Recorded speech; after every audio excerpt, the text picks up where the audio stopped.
Hi everyone, myself Bhavna, welcome to Sunny coaching classes. आज हम मिल रहे हैं एक न्यू स्टूडेंट के साथ। इन्होंने क्वालिफाई किया है PAU CET as well as BSET exam. तो हम जानेंगे उनकी स्ट्रेटजी और पूछेंगे उनका रैंक और उनकी पूरी हिस्ट्री कहाँ से हैं, कैसे अपनी प्रेपरेशन स्टार्ट करी और कितना टाइम अपनी प्रेपरेशन इसकी करी। तो स्टार्ट करते हैं वीडियो, लेट्स स्टार्ट।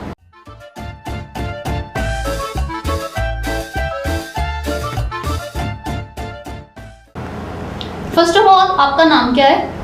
मेरा नाम निशान शर्मा। आप कहाँ से हो? लुधियाने से हूँ मैं, लोकल। और आपने कौन कौन सा एग्ज़ाम क्वालिफाई किया है? BSET और CET में 149 रैंक था और BSET में 5th रैंक है। Congratulations Nishant, thank you. आपके काफ़ी अच्छा स्कोर है।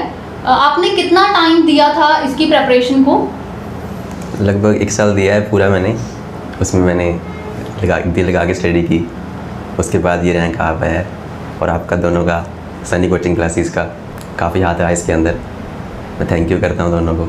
हाँ जी, तो आप जैसे कह रहे हो कि आपने 1 ईयर इसकी प्रेपरेशन करी, तो जो आपने 1 ईयर दिया है वो आफ्टर 12th दिया है या फिर साइमल्टेनियसली चलाई थी अपनी बोर्ड्स के एग्ज़ाम भी और एंट्रेंस की प्रेपरेशन भी? नहीं, बोर्ड के एग्ज़ाम भी और एंट्रेंस के साथ साथ ही किए दोनों, उसके साथ साथ ही चलने पे आया है। ओके, तो मुश्किल नहीं हुआ आपको ऐसा कि बोर्ड्स का भी करना है और एंट्रेंस का भी करना है? डिफ़िकल्टीज नहीं आई, फेस नहीं हुई कोई ऐसी? ज़्यादा तो नहीं आई, बस थोड़ा थोड़ा होता है कि हाँ भी कभी कभी लगता है कि किधर करें ध्यान, ज़्यादा उधर करें कि फोकस के उधर करें, पर फिर भी मैनेज कर हो गया था मैनेज। और आपने कैसे मैनेज किया इस टाइम को? दोनों को साथ साथ ही किया। दोनों में अगर थ्योरी वहाँ पे किए गए, ध्यान दिया था, बोर्ड के लिए थ्योरी करनी थी और साथ साथ MCQ किए। और बाकी सनी कोचिंग क्लासेस का भी है, उसमें हेल्प रही साथ साथ करने में। यहाँ पे जो लेक्चर चलते थे उसमें दोनों थ्योरी और MCQ दोनों होते थे, तो थ्योरी बोर्ड्स के लिए हो जाती थी और MCQ जो उनसे थे वो अपने एंट्रेंस के लिए हो जाते थे। तो इस बार जैसे बोर्ड एग्जाम्स में भी कुछ ऑब्जेक्टिव टाइप क्वेश्चंस आए थे, तो जो बोर्ड्स में ऑब्जेक्टिव क्वेश्चंस आए और जो एंट्रेंस में ऑब्जेक्टिव क्वेश्चंस आते हैं, व्हाट डू यू थिंक उनमें लेवल में कितना डिफरेंस है? डिफरेंस तो है लेवल में, पर फिर भी अगर बेसिक्स बंदे के क्लियर हैं तो सेम ही लग जाते हैं कि हाँ भी उसमें थोड़े आसान थे, इसमें थोड़े टफ हैं, लेकिन मेन बेसिक्स थे उसमें से ज़्यादा आते हैं क्वेश्चंस। तो आपको सबसे मुश्किल चैप्टर्स कौन से लगते थे? सबसे मुश्किल चैप्टर्स केमिस्ट्री में ज़्यादा लगते थे। केमिस्ट्री सारी मुश्किल लगती थी, बाकी तो दोनों ही ठीक थे सारे। या फिर बायो में मॉर्फोलॉजी वाले चैप्टर्स, एनाटॉमी वाले वो मुश्किल लगते थे। और आसान सारे ही। बायोटेक आसान थी और बाकी फिजिक्स तो सारी आसान थी। वैसे ज़्यादातर मेडिकल स्टूडेंट्स को फिजिक्स मुश्किल लगती होती है। नहीं, बस आपको आसान लगती है? ये तो बस ऊपर भगवान का याद है। ओके, तो फिजिक्स में जैसे न्यूमेरिकल्स में ज़्यादातर मेडिकल स्टूडेंट्स को प्रॉब्लम होती है कि थ्योरी तो चलो पढ़ लेते हैं, डेरिवेशन भी याद हो जाती है बोर्ड्स में, बट एंट्रेंस में जैसे हम क्वेश्चंस करते हैं तो वो न्यूमेरिकल का सही आंसर नहीं आता। तो ऐसा कुछ होता था, ऐसा मैक्सिमम टाइम ऐसा होता था कि एंट्रेंस मतलब नहीं आता था उसमें आंसर, पर फिर वही बार बार प्रैक्टिस करने पे हो जाती है इम्प्रूव ये चीज़ें धीरे धीरे करने में। आपके अकॉर्डिंग कोई स्टूडेंट जिसको बिल्कुल कुछ नहीं आता, उसे कैसे अपनी प्रेपरेशन शुरू करनी चाहिए? मतलब स्ट्रेटजी क्या होनी चाहिए किसी भी एंट्रेंस एग्ज़ाम को क्वालिफाई करने के लिए?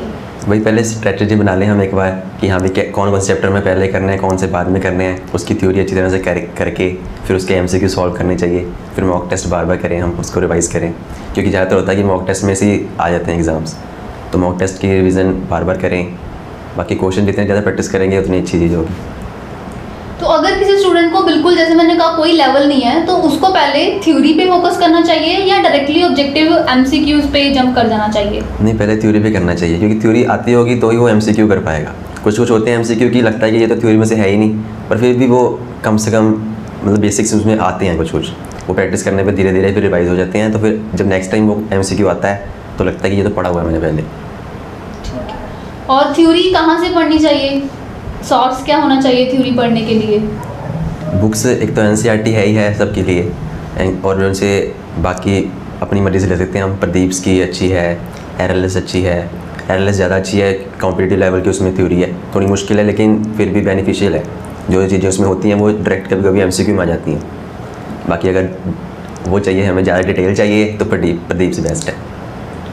आप थ्योरी के लिए कौन कौन सी चीज़ों को रेफ़र करते थे? मैंने NCERT रेफ़र की है, RLS रेफ़र की है और प्रदीप्स, कभी कभी मॉडर्न। सनी कोचिंग क्लासेस के नोट्स भी मैंने वहाँ से भी रिवाइज़ किया था, वहाँ से भी बहुत हेल्प मिली मुझे। बल्कि CET और BSET में ज़्यादा क्वेश्चन उसमें से आए हैं, उस नोट्स में से। ठीक है, तो क्या आपके अकॉर्डिंग कुछ क्वेश्चंस ऐसे भी थे जो आपको ड्यूरिंग कोर्स क्लास में या क्वेश्चंस में करवाए गए हों और उसका लेवल सेम एग्ज़ाम में देखने को मिला हो? हाँ जी, काफ़ी क्वेश्चन ऐसे थे जो उनसे बिल्कुल सेम लेवल पे थे, और वहाँ पे देख के जब मुझे लगा था कि हाँ, ये पढ़े हुए हैं पहले वाले। काफ़ी क्वेश्चन किए थे यहाँ क्लासेस में किए हुए थे, और वही वहाँ पे पेपर में आए थे।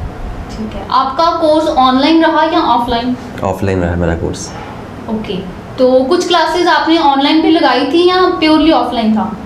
ऑलमोस्ट ऑफलाइन ही था सारा, कुछ थी बीच बीच में, बट ज़्यादातर ऑफलाइन था।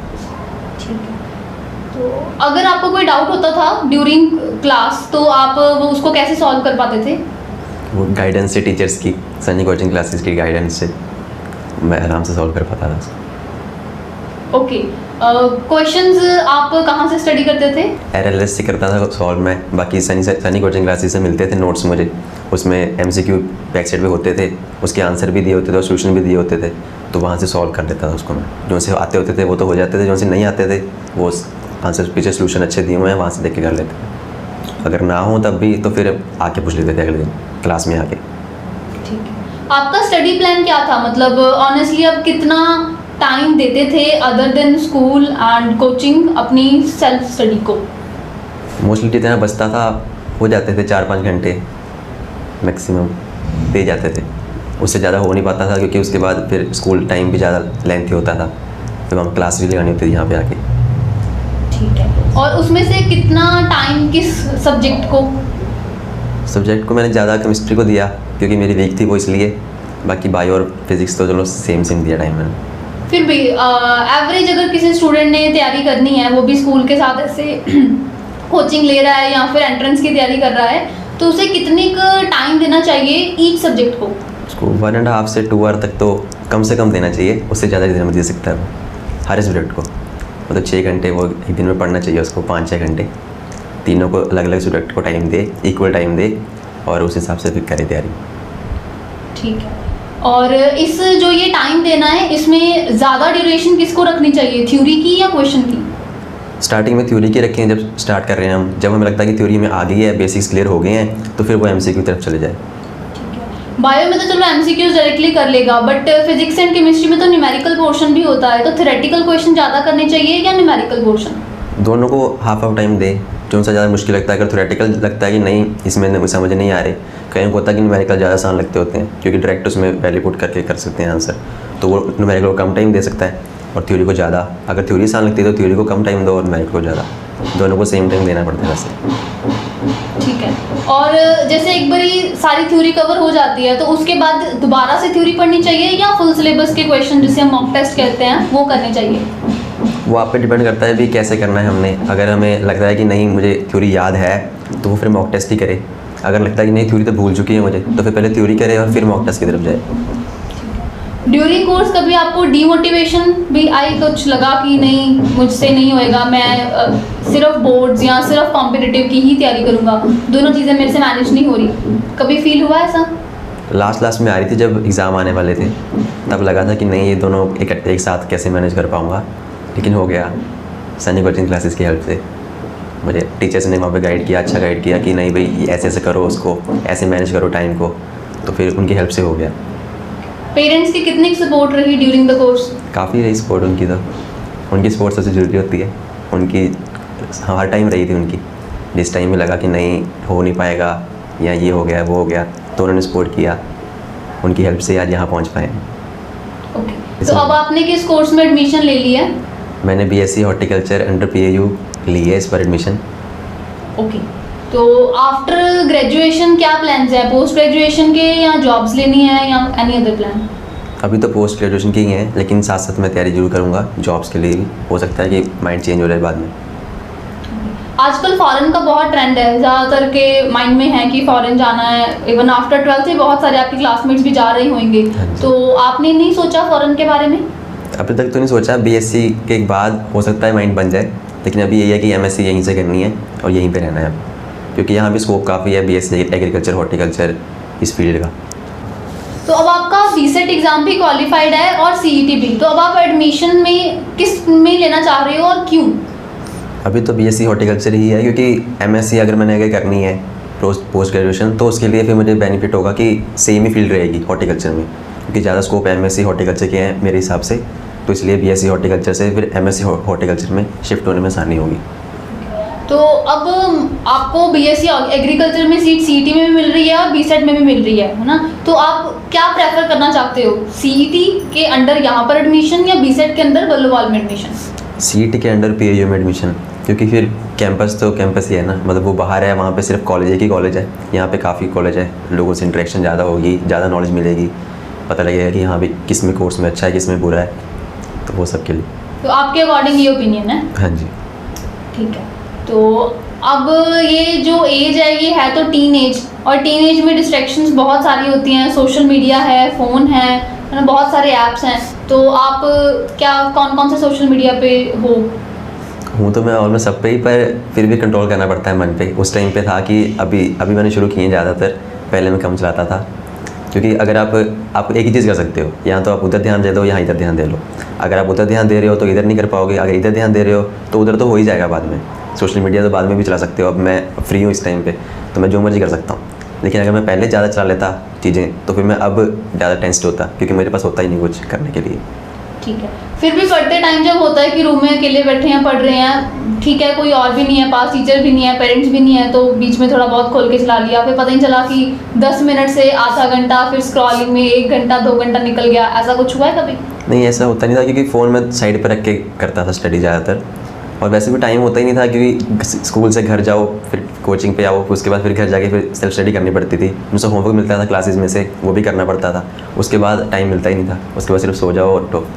मतलब प्रायोरिटी पहले यही था कि भी हाँ भी पहले सोना है, खाना है और पढ़ना है, उस पर ध्यान ही कम गया है। ओके। इसके अलावा आपने पीएयू एग्ज़ाम्स के अलावा और कौन कौन से एग्ज़ाम्स दिए हैं? पीएयू सीईटी दिया और बीसेट दिया और नीट का भी दिया था मैंने। तो मान लो आपको एमबीबीएस में भी एडमिशन मिल रही है और यहाँ पर भी, तो आप क्या चूज़ करोगे? मेरे अकॉर्डिंग मैं तो अभी पीएयू में ही लूँगा, बीएससी एग्रीकल्चर में ही, क्योंकि एमबीबीएस एक तरह का मेरे हिसाब से पुराना ट्रेंड हो चुका है। बहुत सारे लोग जा चुके हैं एमबीबीएस में अब, तो एक नया फील्ड है, एक नई फील्ड है ये बीएससी एग्रीकल्चर। काफ़ी स्कोप है इसमें अभी, और कुछ ऐसे हैं जो से अभी लोगों तक पहुँचे नहीं हैं, तो इसलिए यहाँ जाना चाहूँगा मैं अभी। ठीक है जी। सीईटी एग्ज़ाम का पैटर्न क्या था? सीईटी एग्ज़ाम में 66 क्वेश्चन थे फिज़िक्स के, 66 ही उसके केमिस्ट्री के, और 68 बायो के। 200 क्वेश्चन टोटल थे और 3 आवर्स का टाइम था उसके लिए। नेगेटिव मार्किंग थी कोई एग्ज़ाम में? हाँ जी, 1/4 नेगेटिव मार्किंग थी उसमें। ओके। तो नेगेटिव मार्किंग से आप कैसे बचे? मैंने ध्यान रखा अभी भी, मतलब जो से क्वेश्चन मुझे अच्छी तरह से आते थे, उसी के लिए श्योर था मैं कि हाँ भाई यही होंगे, तो वही मैंने टिक किए। उसके अलावा मैंने कम ही किए क्वेश्चंस, क्योंकि अगर ज़्यादा क्वेश्चन कर देंगे गलत हो जाएंगे तो मार्क्स फिर कम ही आएंगे उससे। इसलिए पहले ही वो ध्यान रखो कि जो उनसे आते हैं वही करो। पेपर पेन एंड बेस होता है या फिर पेन पेपर बेस होता है या फिर जो ऑनलाइन होता है स्क्रीन पे वैसे होता है? नहीं, पेन पेपर बेस होता है। ओके। तो इसमें जब आप अटेम्प्ट कर रहे थे तो मान लो कोई 1-2 क्वेश्चन आपसे गलत अटेम्प्ट हो गए, तो फिर आपने क्या किया? मतलब 2 सर्कल किए हैं कभी या उसको छोड़ दिया जो नहीं आता? नहीं, उसको भी छोड़ दिया मैंने। इसमें हुआ था, सीईटी में भी हुआ था कि एक क्वेश्चन मेरा गलत हो गया था, फिर उसको वहीं पर छोड़ दिया, उसको कंसिडर कर लिया कि चलो गलत हो गया वो। तो अब हम सब्जेक्ट वाइज शुरू करते हैं। फिजिक्स का कोई भी ऐसी यूनिट या चैप्टर जिसमें से आपको लगता है कि बहुत सारे क्वेश्चंस मुझे सीईटी पीएयू सीईटी एग्जाम में देखने को मिले? फिजिक्स में से वेव ऑप्टिक्स था जिसमें ज़्यादा क्वेश्चन आए थे। स्टार्टिंग में ही वो काफ़ी क्वेश्चन थे उसके और ग्रेविटेशन था चैप्टर, उसमें से भी आए थे।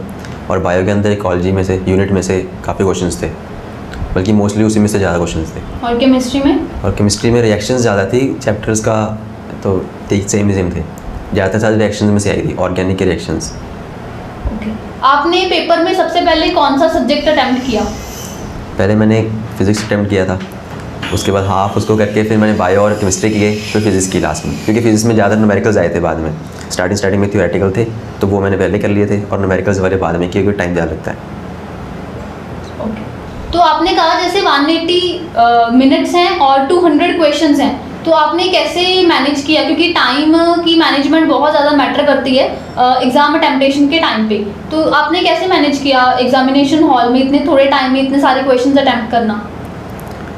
मैंने जो हो गया, क्योंकि जब ज़्यादा लेंथी क्वेश्चंस नहीं आते उसमें, फिजिक्स में थे लेंथी क्वेश्चंस, केमिस्ट्री और बायो में डायरेक्ट क्वेश्चन थे, ज़्यादा आपको आती हैं ज़्यादा नहीं आते, तो फिर वही था कि अगर आपको नहीं आते तो सोचो मत उसको कि हाँ भी मैंने करना ही करना है इसको, तो उसको छोड़ के आगे बढ़ जाओ। और सारे क्वेश्चन आते भी नहीं होते तो मैनेज हो जाता है उसके अंदर बीच में। आपको सनी कोचिंग क्लासेस के बारे में कैसे पता चला और कब पता चला? मुझे 12th क्लास में पता लगा था कि सैनिक कोचिंग क्लासेस में, क्योंकि बीएससी मेरे स्टार्टिंग से ही था कि एग्रीकल्चर फील्ड में जाना है तो उसके लिए भी बेस्ट है, वन ऑफ द बेस्ट लुधियाने में, तो इसलिए वहाँ पता लगा। और पता मुझे वैसे ही ढूंढ रहा था उस टाइम मैं। Okay, तो कोई सोशल मीडिया प्लेटफॉर्म पे, यूट्यूब या इंस्टाग्राम या ऐसे कहीं पे, या वैसे ही लोकली अपने लेवल पे? लोकल अपने लेवल पता लग गया था वैसे तो, और उसके बाद फिर जब पता लग गया तो फिर हमने देखा यूट्यूब पे भी पता लगा कि हाँ भाई ये है यहाँ पे, तो वहाँ से इन्फॉर्मेशन मिली काफ़ी हमें। उसके बाद हम यहाँ पे आए।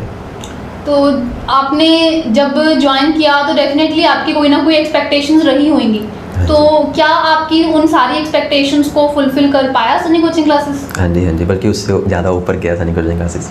जितनी हमने सोचा था उससे काफ़ी ज़्यादा अच्छे टीचर्स हैं, कोऑपरेटिव टीचर्स हैं, और रिजल्ट भी अच्छे आते हैं। ओके, तो आपका ओवरऑल रिव्यू कैसा है एग्ज़ाम के बारे में और एसएससी के बारे में? एसएससी मैं तो यही कहूँगा मेरे लिए तो बेस्ट है, क्योंकि मुझे रिजल्ट मिल गया तो मेरे लिए बेस्ट है, और टीचर्स भी अच्छे हैं। तो मैं भी आपको भी यही कहूँगा कि अगर आप चाहते हो बीएससी एग्रीकल्चर में जाना या हॉर्टिकल्चर में जाना, तो आप यहाँ पे ज़रूर एक बार आएँ, देखें यहाँ का माहौल, आपको अच्छा ही लगेगा हमेशा। तो आपके अकॉर्डिंग अगर कोई स्टूडेंट दूर है जो कि नहीं ऑफलाइन लगा सकता, तो उसे पीजी वगैरह लेके यहाँ पे ऑफलाइन लगाना चाहिए या ऑनलाइन भी ठीक है? आप क्या सजेस्ट करते हो? दोनों ही ठीक हैं। अगर आपके अंदर है कि मैंने पढ़ना ही है तो वो ऑनलाइन भी लगा सकता है। अगर उसको लगता है कि नहीं ऑनलाइन में डिस्ट्रैक्ट हो जाता हूँ तो पीजी लेके फिर ऑफलाइन में लगा सकता है। बेस्ट दोनों ही है, दोनों में टीचर सेम ही एफर्ट करते हैं, दोनों अच्छा पढ़ाते हैं, अच्छा ये दोनों। ओके, सो क्या आप सजेस्ट करेंगे अपने फैमिली और फ्रेंड्स को एसएससी के बारे में? हाँ जी ज़रूर। मैं जो भी मेरे से पूछेगा उसको मैं यही कहूँगा कि एसएससी में जरूर जाए, क्योंकि एसएससी बेस्ट है मेरे लिए। क्या ये वीडियो प्लान थी, मतलब कोई डिस्क्रिप्टिव टाइप था कि ये क्वेश्चन आएगा फिर ये आंसर आएगा, या रैंडमली जो क्वेश्चंस आ रहे हैं जो आंसर आ रहे हैं वही है? नहीं, रैंडमली जो क्वेश्चन आ रहे हैं उन्हीं के आंसर मैं दे रहा हूँ, तभी ऐसे थोड़े कम दे रहा हूँ। ओके, क्या हम आपके वीडियो को सोशल मीडिया प्लेटफॉर्म्स पे शेयर कर सकते हैं? हाँ जी जरूर कर सकते हैं आप। All the very best Nishant, and I really wish कि आगे भी आप किसी अच्छी मुकम्मल मंजिल पे पहुंचो। ग्रेजुएशन में भी अच्छे से स्टडी करते रहना, तभी आप आगे कुछ एक अच्छी जो ऑफिसर स्केल की जॉब है वहाँ तक पहुँच पाओगे। Wish you good luck and thank you. Thank you ma'am.